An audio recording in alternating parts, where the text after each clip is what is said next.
Everyone, welcome back to Solo Queue Tip of the Day number 15. So today I'm going to be covering another deep dive into range versus melee matchups. And so I've been watching a lot of people play these style of matchups and I'm seeing a lot of common mistakes. So I want to go over the early laning phase and just point out a few key things that you can replicate in your own games to make sure that you punish the melee matchups in the early game 100% of the time. So something to note before we go in is that they have the Lee Sin jungle and I have the Kayn, which means that obviously they have the earlier pressure jungler.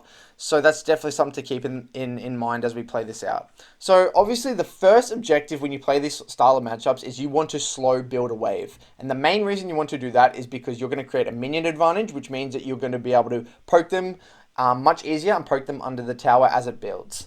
So in order to do that though, you should be looking to last hit, make sure you always have him, or hit a little bit more if he's using his abilities on the wave.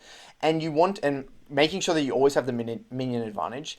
And then also making sure that you don't really use your abilities on the wave because otherwise it will push too fast. You want to make sure you're only using the abilities on him most of the time because you want to build a bigger wave as possible.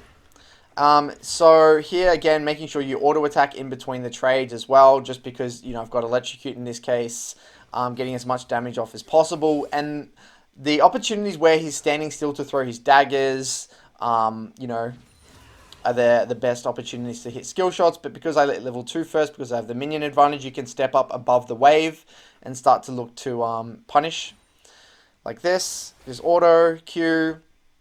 So I'm creating, and again, I have Corrupting Pot. He has Longsword 3 pots, so he's already having to use a pot here. I don't really have to use one yet. So this is pretty standard gameplay so far.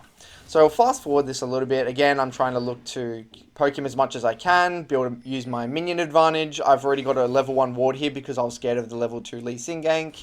So I'm pretty safe right here. Now my minion wave's so big and I'm level 3. I don't really even need to lean on topside here because I know that I can't get ganked anyway. So I end up trying to play a bit greedy here to dodge the shadow out. I miss a bit of CS, which is unfortunate, but it's gone decent. I've missed my E there, which is a bit annoying. But again, I've made him use now. He's about to use his second pot. He's half HP. I've got a okay minion advantage, but not optimal, but I've still got my 3 corrupting pots. So this is where, once the wave crashes a tower, you have a few different things you can do here. You can look to get vision if you have a ward, maybe on their raptors or on their blue buff, or spot out the jungler. You can back up your jungler if he's looking to an invade or something. You can poke them under tower here. So in this particular example, I don't have a ward, and I'm pretty safe at the moment because my Kayn's actually invading using my pressure. So after this, this is where most mid laners make the biggest mistake. So this is crucial. What you do with this next wave after it bounces back off the wave is absolutely crucial. So given that I'm versing a Lee Sin jungle, and given this matchup, Zed can actually close the gap pretty quickly.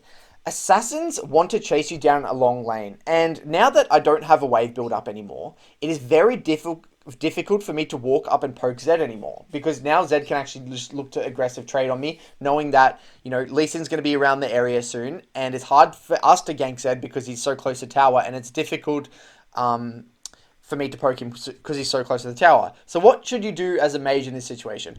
Unless you have a really aggressive jungler and he's already spotted out the jungler and he's killed him and pushed him out of the jungle and it's 100% 1v1, I highly recommend you let the mid laner push out a little bit. And what you should do is, I shouldn't be looking to use any abilities here. I should be looking to just sit back in the middle of my minion wave, sit up here a little bit, wait for the minions to start coming out because it's going to bounce back towards me. And once it's out in the middle of the wave here, in the lane here, a bit towards me, it's very difficult for Zed to push the wave and crash it into my tower. So what's going to happen, he's going to be super vulnerable. He's going to have not many pots because I have two corrupting pots here. He's going to have no pots. I outrange him, so it's so difficult. It puts him in like a lose-lose position.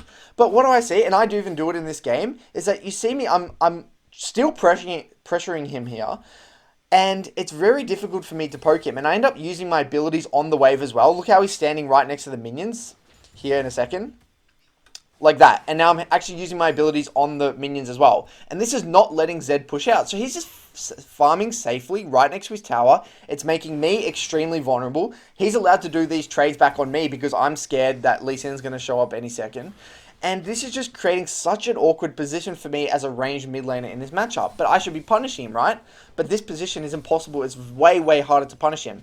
And so again, I'm continually pushing him, thinking I'm doing the right thing. But again, it would be so much harder for him if I let this come out a little bit. I would be full health. I would have 2 corrupting pots, and he would be half HP. He would have used all his pots. He would be stuck in this awkward position, and then he'd be vulnerable to a gank.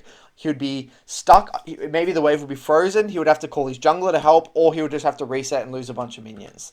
But what do? Again, I'm just letting the wave sit in the middle here.